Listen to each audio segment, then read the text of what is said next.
Dengar tu, untuk mendapatkan tekstur macam ni bukan mudah ya. Ellie buat banyak kali, jadi keras lah, meleleh lah, lepas tu hangit lagi. Jadi jom elakkan kesilapan buat sugar syrup ni supaya gula korang menjadi elok macam ni.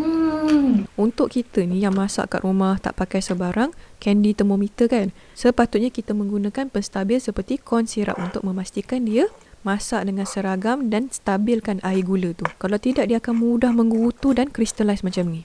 Kesilapan yang paling ramai orang buat adalah masakkan dia terlalu cepat sampai kan dia crystallize macam ni.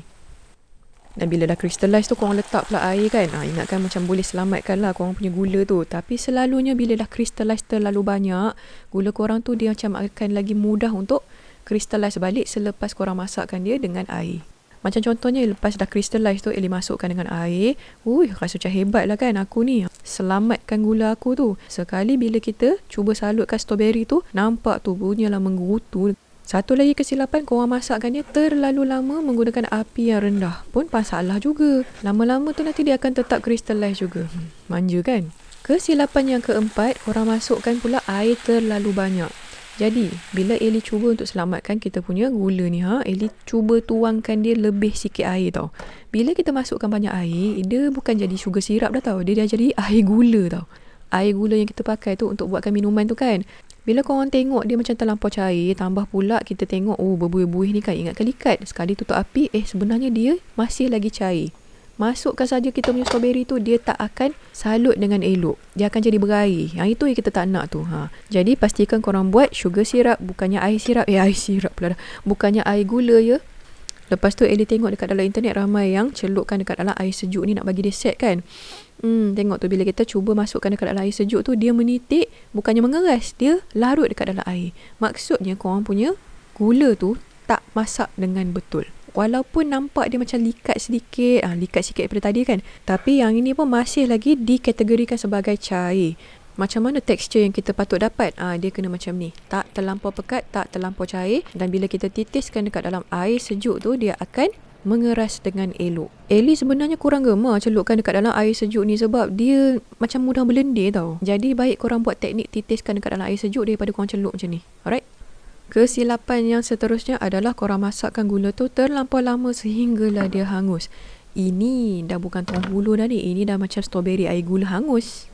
Nampak tu dia terlalu panas sampai masakkan strawberry tu. Bila kita masakkan dia terlalu lama, gula tu ni akan mudah untuk jadi hangit macam ni. Dan bila dia hangit macam ni, tekstur dia mungkin akan lebih baik daripada yang awal-awal tadi tu, yang berlendir, yang berair semua tu kan. Nampak tu dia keras sikit kan.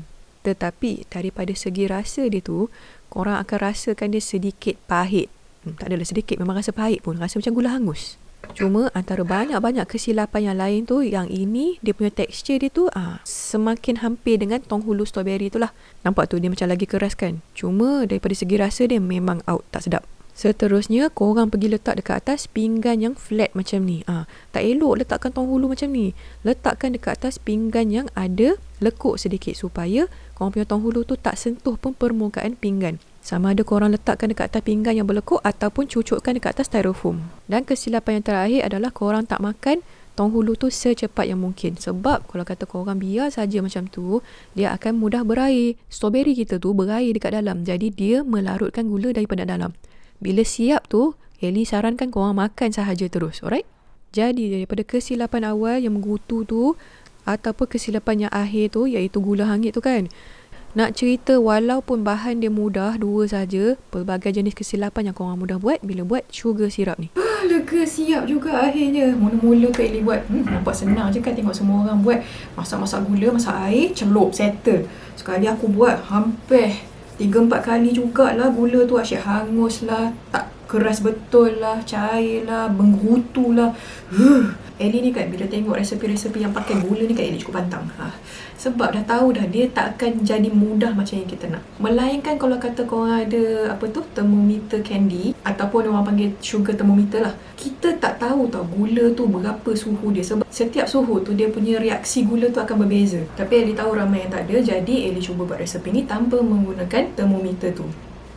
So, untuk mendapatkan dia punya keras dekat luar ni, dia kena capai satu suhu iaitu 100 berapa lupa dah. Google. Dia kena sampai 245 ke 250 Fahrenheit. Lebih kurang 118 ke 121 macam tu lah. Apa yang dia panggil tu adalah firm ball punya temperature. Firm ball temperature ni lah yang membuatkan dia boleh menghasilkan permukaan yang keras macam ni. Macam mana kita nak tahu kalau kata kita tak ada termometer tu? Agak aja macam tu. Jadi, itulah sebab Ellie tunjukkan tips bila korang dah siap tu, titiskan sedikit dekat dalam air sejuk tu supaya kita boleh tahu sama ada dia dah sampai tahap macam tu ke belum. Right? Jadi, korang dah tahu dah apa kesilapan yang patut dielakkan. Jangan lupa juga untuk cuba buat resepi tonghulu strawberry kita tu. Sebab kalau kata korang pandai buat tonghulu ni, lepas tu korang boleh buat terus resepi marshmallow halal ni. Ramai yang minta kan? Jadi, belajar buat tonghulu ni dulu, barulah buat marshmallow tu, okay? Selamat mencuba! Tak boleh move on lagi. Lawa sangat. Susah payah aku nak buat kau ni. Nampak tu, keras. Hihi. Ellie memang recommend sangat korang belajar buat benda ni sebab korang akan belajar. Untuk mendapatkan yang ni, dia kena memastikan untuk sampai. Hello.